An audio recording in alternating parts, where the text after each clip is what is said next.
আচ্ছা, ভিক্ষুক বললে আপনাদের মাথায় কীরকম ইমেজ ভেসে আসে? যে মানুষটা হাতে একটা বাটি নিয়ে ভিক্ষে করছেন, সেরকম তার পোশাক ভালো নয়, খেতে পাচ্ছেন না, চোখে মুখে সেই দারিদ্রতা, সেই কষ্টের ছাপ রয়েছে। কিন্তু আজকের এই ভিডিওতে আপনাদেরকে এমন এক ভিক্ষুকের কথা বলবো যার সম্পর্কে শুনলে রীতিমতন চমকে যাবেন। মানে ভিক্ষার ইতিহাসকেই এই ব্যক্তি পুরোপুরি পাল্টে দিচ্ছে। ভিক্ষুকের রয়েছে বড় বাড়ি, প্রচুর টাকা। বিষয়টা একটু গড়বড়ে লাগছে তো? বিস্তারিত বলছি। ইন্দোরের রাস্তায় ভিক্ষা করার এক অন্যরকম নজির। বছরের পর বছর ধরে সারাফা এলাকায় ভিক্ষা করা ভিক্ষুক মঙ্গিলাল আসলে কোটি কোটি টাকার সম্পত্তির মালিক। ভাবতে পারছেন? ভিখারি কিনা কোটিপতি। মহিলা ও শিশু উন্নয়ন বিভাগ কর্তৃক পরিচালিত ভিক্ষাবৃত্তি নির্মূল অভিযানের অংশ হিসেবে মঙ্গিলালকে যখন উদ্ধার করা হয়েছিল, তখন তার আসল পরিচয় জানতে পেরে শুধু কর্মকর্তারা নন, বরং সাধারণ মানুষ সবাই হতবাক। সারাফার রাস্তায় সহানুভূতি অর্জনের জন্য কাঠের গাড়ি, পিঠে ব্যাগ, এইভাবেই ভিক্ষাবৃত্তি করতেন মঙ্গিলাল।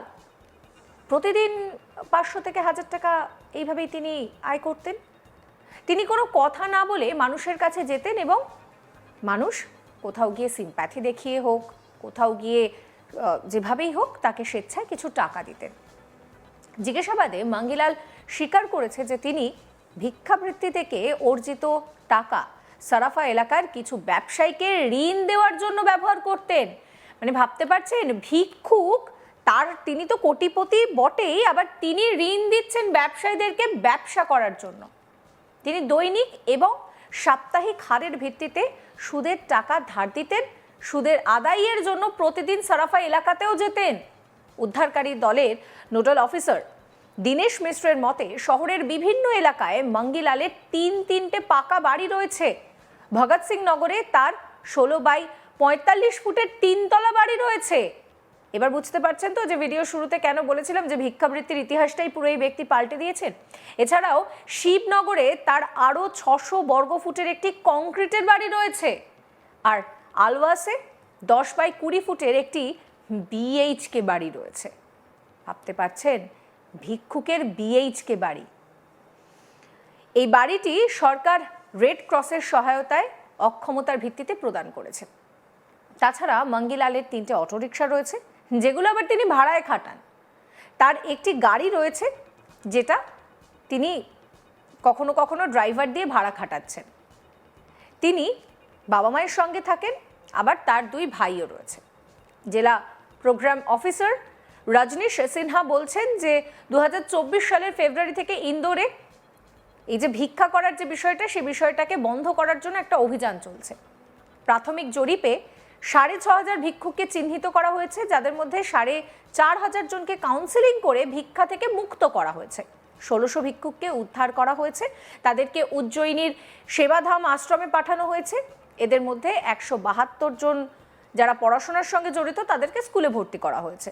প্রশাসন পরিষ্কার জানিয়েছে যে ভিক্ষাবৃত্তিতে লিপ্ত এবং যারা এটি প্রচার করে তাদের বিরুদ্ধে কঠোর ব্যবস্থা নেওয়া হবে। আর তারই মধ্যে মঙ্গিলালের এই বিষয়টা সামনে আসায় সবাই রীতিমতন হতবাক। শোনাবো আপনাদের দীনেশ মিশ্র কি বলছেন। एक्चुअली हमारी कार्रवाई लगातार चल रही थी। इसी दौरान हमें सराफा से कुछ लोगों की शिकायतें प्राप्त हुई थी, पहले भी हुई थी और हमने कोशिश भी किया था, पर हम उसको नहीं पकड़ पाए थे। अभी शनिवार को जब हमने कार्रवाई की तो ये व्यक्ति हमें पकड़ में आ गया। वो रात में 9:30 से 11 बजे तक लगभग ये सराफा में प्रतिदिन जाता था और मुख्य रूप से शनिवार, शुक्रवार, मंगलवार ये डे उसके फिक्स थे। और ये साइकिल में जो घिसटने वाली साइकिल होती है उसमें जाता था और भिक्षावृत्ति करता था। इसका भिक्षावृत्ति का तरीका ये था कि ये लोगों से जाके फोर्सफुली नहीं मांगता था, लेकिन क्योंकि वो ट्राई साइकिल में चलता था और कहते हैं अपने ऊपर एक कपड़ा रख लेता था उसमें पैरों में और घिसट घिसट के आगे जाके खड़ा हो जाता था, तो लोग सहानुभूतिपूर्वक खुद ही पैसा देते थे इसको। इसका क्या नाम था? कहाँ ये इसका नाम था मांगीलाल और ये अलवासा है, वहाँ पे रहता था। और ये एक प्रकार से कुष्ठ रोगी है और इसने फिर जब हमने इसकी जांच वाच की तो इनके माता पिता भी हैं, वृद्ध हैं माता पिता, और 2 भाई हैं, लेकिन दोनों भाई अलग रहते हैं इसके। कितने सालों से सर करता था भिक्षा? ये लगभग पिछले 8-10 साल से कर रहा है, ऐसा लोग बता रहे हैं, पर मांगीलाल का कहना है हमने 22 या 21 से चालू किया है भिक्षावृत्ति करना। कितनी प्रॉपर्टी सर इसकी बताइए? जो इसने जानकारी दी उसके हिसाब से एक 3 मंजिला पक्का मकान है, एक सिंगल मकान है, और एक और है जो इसको सरकार की तरफ से भी मिला हुआ है। तो इस तरह से 3 पक्के मकान है इसके पास, और 3 ऑटो रिक्शा हैं जो ये किराए पे चलवाता है, और स्वयं डिज़ायर पे आता जाता है। लेकिन जैसे ये क्राउड एरिया में भिक्षावृत्ति करने जाता है तो डिज़ायर से उतर के फिर ये साइकिल में आ जाता है। नहीं, प्रॉपर्टी लगभग कितने की मांगते हैं उसके घर से? अब अनुमान 3 पक्के मकान है तो मैं ऐसे अनुमान तो नहीं लगा सकता, लेकिन 1 करोड़ की तो इंदौर में होगी ही जब पक्के मकान है तो परिवार में approximately। ऑटो रिक्शा भी है? हाँ, 3 ऑटो रिक्शा हैं उसके नंबर भी उनके ड्राइवर ने हमें बताया कि ये गाड़ी के नंबर है, डिज़ायर का नंबर भी बताया उन्होंने। परिवार में भी रखा है तो गाड़ी हाँ, हायर करके रखा हुआ है उन्होंने। कितने रुपया देता हूँ? ड्राइवर को कितना दिया इसकी जानकारी तो मेरे नहीं ली, लेकिन ये है कि प्रतिदिन उसको भिक्षावृत्ति में उसका कहना है कि मेरे को 400 से 500 रुपये प्रतिदिन मिल जाते थे। महीने भर में कितना कमा लेता था? महीने भर में ये लगभग 20,000 से ऊपर कमा लेता है। परिवार में सर कोई इसका? परिवार में माता पिता हैं इसके, वृद्ध हैं, और 2 भाई हैं, और भाइयों के लड़के भी हैं, लेकिन भाई इससे अलग रहते हैं। अभी कहाँ भेजते हैं इसको? इसको हम रैन बसेरा में से लेकर शेल्टर हाउस में हम शिफ्ट कर चुके हैं। इसकी संपत्ति को लेकर क्या किया जाएगा? अभी जैसे भी कलेक्टर साहब के मार्गदर्शन निर्देश आएंगे उसी के अनुसार कार्रवाई करेंगे।